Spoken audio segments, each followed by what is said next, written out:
हमारे यहाँ जो मुख्यालय पे निदेशालय है, एक लोक स्वास्थ्य निदेशालय हो जाएगा।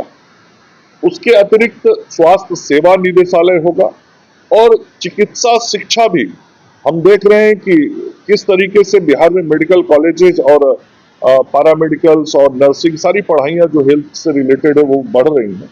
तो चिकित्सा शिक्षा के लिए भी चिकित्सा शिक्षा निदेशालय हो जाएगा। तो ये 3 निदेशालय का गठन किया जाएगा और सभी निदेशालयों के प्रमुख होंगे, महानिदेशक होंगे और तीनों निदेशालय के बीच कोऑर्डिनेशन समन्वय बनाने के लिए एक महानिदेशक सह विशेष सचिव का भी पद सृजित किया गया है, ताकि ओवरऑल एक अम्ब्रेला के नीचे सब काम ठीक से हो। और जो सबसे बड़ी बात है, ये जो नया सिस्टम हम लोगों ने बनाया है अब स्वास्थ्य सेवाओं को बेहतर करने के लिए, स्वास्थ्य शिक्षा को बेहतर करने के लिए और स्वास्थ्य प्रबंधन को बेहतर करने के लिए, इसका ये परिणाम आएगा कि 20,016 नए पदों का सृजन अब बिहार में होगा। मतलब हेल्थ सेक्टर में पहली बार मुझे लगता है एक साथ इतने नए पदों के सृजन की स्वीकृति मंत्री परिषद से मिली है। तो बिहार के युवाओं के लिए रोजगार सृजन की दृष्टि से देखें तो ये बहुत बड़ा निर्णय आज आदरणीय मुख्यमंत्री श्री नीतीश कुमार जी के नेतृत्व में बिहार की मंत्री परिषद ने किया है। साथ ही हमारे वो कर्मी जो एनएचएम के तहत जुड़ के स्वास्थ्य विभाग में अपनी सेवाएं देते हैं राज्य स्वास्थ्य समिति के माध्यम से, वैसे सभी कर्मियों के लिए भी उनके वृत्ति उन्नयन सहित उनको भविष्य में अस्थायित्व मिलेगा, परमानेंट उनके काम हो जाएंगे। ये एक बहुत बड़ा कॉन्फिडेंस आज उनके अंदर आया है, जिसके कारण उन लोगों की भी जो कार्य क्षमता है वो और बढ़ेगी और बेहतर होगी। तो उसका भी लाभ बिहार के लोगों को मिलेगा। और इस क्रम में कई नई नियुक्तियां होंगी और जो नए पदों पे नियुक्तियां होंगी उनके नियमावली के गठन के संदर्भ में जैसा पटेल जी ने बताया, मैंने विभाग को निर्देशित किया है कि उसके लिए विशेष कोषांग का गठन करके शीघ्र नियमावलियों को बनाया जाए और नियमावली बन जाए तो फिर उनके नियुक्ति की कार्रवाई हम सब लोग पूरा करें।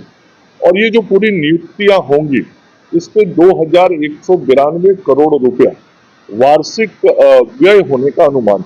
मतलब ये जो 20,016 नए लोग हमारे विभाग में जुड़ेंगे उन लोगों पे अनुमानित राशि जो डिफरेंट कैडर के उनके पे स्केल है उसके आधार पे अनुमान है कि 2192 करोड़ रुपए का और आर्थिक व्यय बढ़ेगा।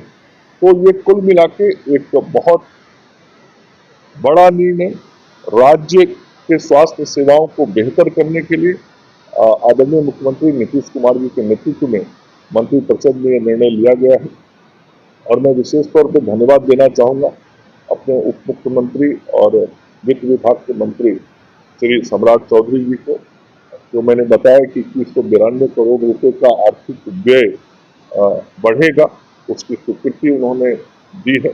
तो मैं अपने उप मुख्यमंत्री सम्राट चौधरी जी और मुख्यमंत्री नीतीश कुमार जी को धन्यवाद देता हूँ और आप सब मीडिया के साथियों के माध्यम से बिहार की हमारे जो मेडिकल ऑफिसर इंचार्ज किसी पीएचसी में है, किसी सीएचसी में है, तो उनको ओपीडी सर्जरी सारे काम के साथ साथ इम्यूनाइजेशन, पोलियो, फाइलेरिया, मलेरिया, इस सारे कार्यक्रम को देखना पड़ता है। कोविड की जब लड़ाई हम लड़ रहे थे तो जो वर्कलोड था, जो चुनौती थी इन चिकित्सकों के ऊपर और हमारे पूरे स्टाफ के ऊपर, आज जो ये निर्णय हुआ है ये दोनों कार्य अब अलग हो जाएंगे।